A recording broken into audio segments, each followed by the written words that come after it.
Hello and welcome to Wisdom Forge. How to observe people, master body language and improve your English.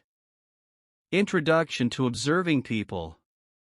Observing people is a skill that helps us understand human behavior, emotions, and communication.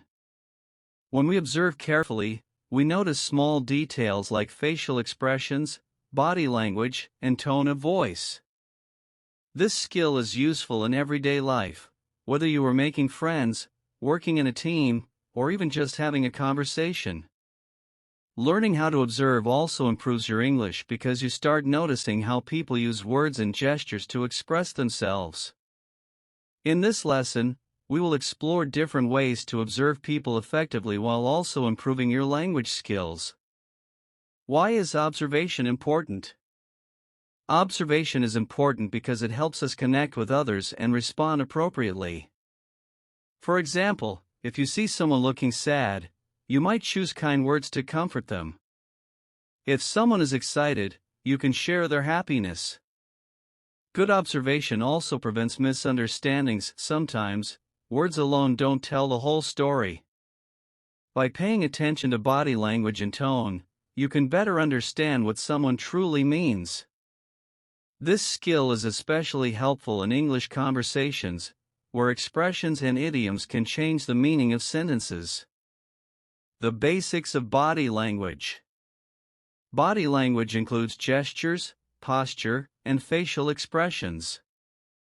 A smile usually means happiness, while crossed arms might mean someone is defensive. When observing people, notice how they move. Do they lean forward when interested or step back when uncomfortable? In English, we often say, actions speak louder than words, meaning body language can reveal more than speech. Practicing this helps in conversations because you can respond better when you understand unspoken signals. Try watching English speakers in movies or real life, see how their movements match their words. Listening to tone of voice. The way someone speaks, tone, can change the meaning of words. For example, "That's great" can sound genuine or sarcastic depending on tone. When observing people, listen carefully. Does their voice rise when excited or drop when upset?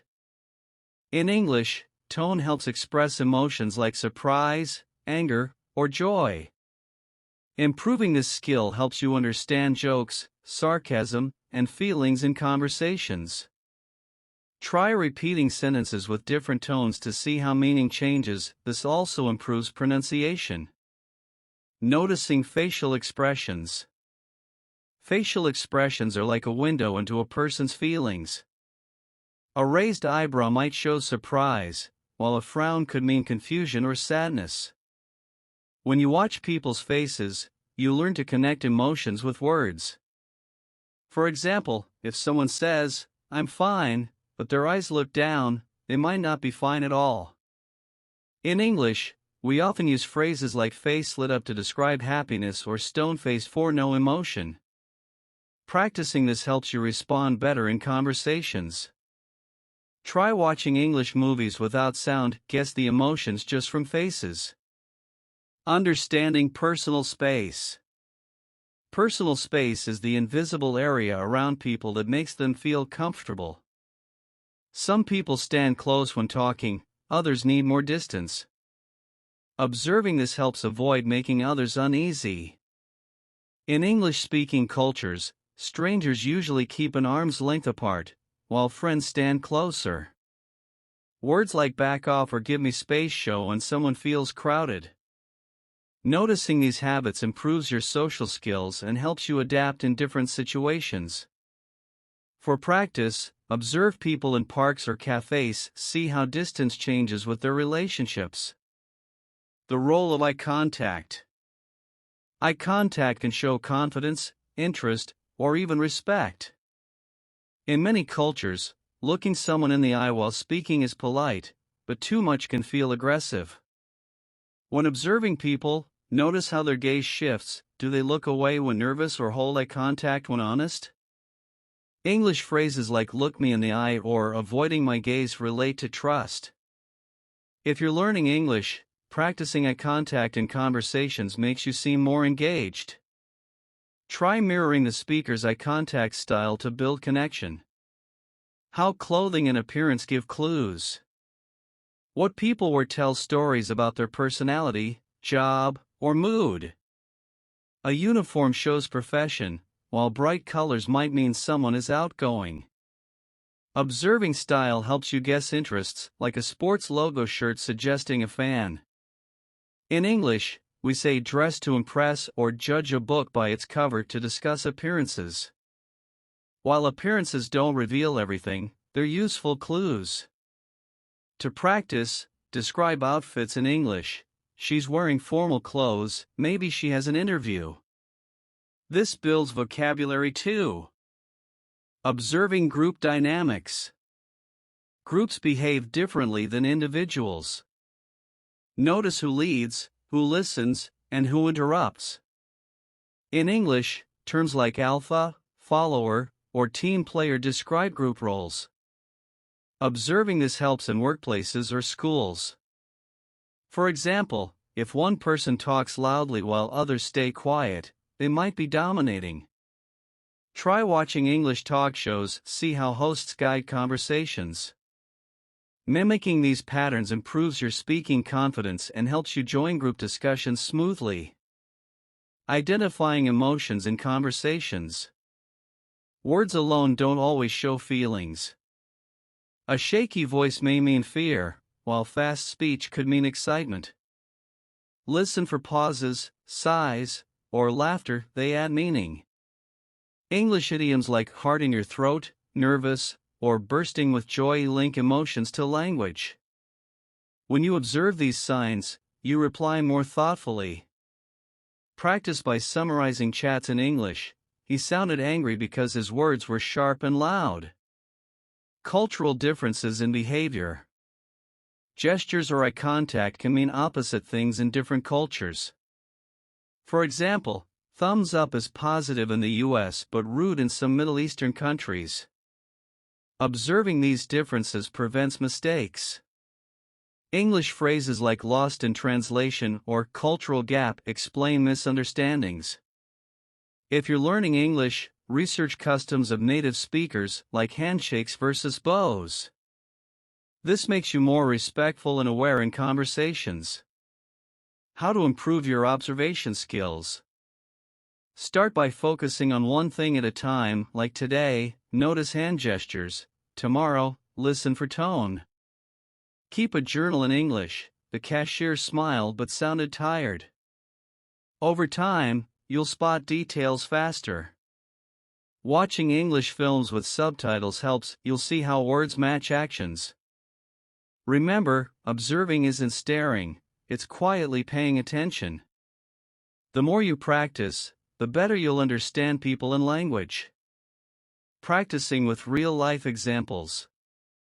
Try people watching in a cafe or mall. Describe silently in English. That couple is arguing, their arms are crossed, and they're not smiling. Or, the child is excited, jumping and talking fast. This sharpens observation and English together. Later, write down what you saw. Use adjectives like frustrated, joyful, or impatient. Real-life practice is the best teacher. Common mistakes in observing people. Assuming too quickly is a mistake. Just because someone is quiet doesn't mean they're shy, maybe they're thinking. Another error is ignoring context. A person yelling might be cheering, not angry. English terms like jump to conclusions or read the room warn against this. Always gather more clues before deciding. Ask questions like, "You seem upset, are you okay?" to confirm your observations. Using observation in professional life. At work, noticing a boss's tone or a coworker's stress helps you act wisely. For example, if your manager keeps checking the clock, they might be busy. English phrases like read between the lines or pick up on cues matter here. Could observers become better team players? Practice by summarizing meetings in English. John disagreed but didn't speak up, his frown showed it. How storytelling helps in understanding people. Stories reveal how people think.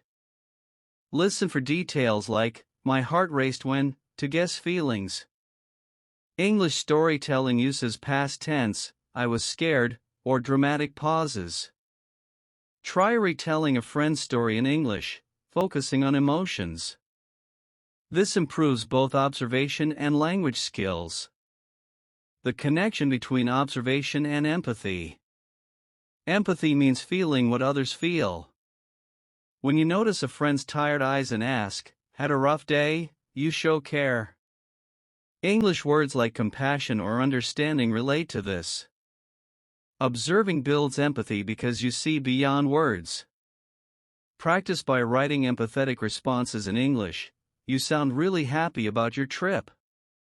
Fun exercises to practice observation. Play games like Guess the Emotion, Act Out Feelings in English, or Detail Hunt, describe a room from memory. Watch a muted English video and guess the plot. These make learning active and fun while training your eye for details. Review of key lessons. Let's recap. Body language, tone, and facial expressions reveal hidden messages. Context and culture matter. Real-life practice beats theory. Observation helps in friendships, work, and language learning.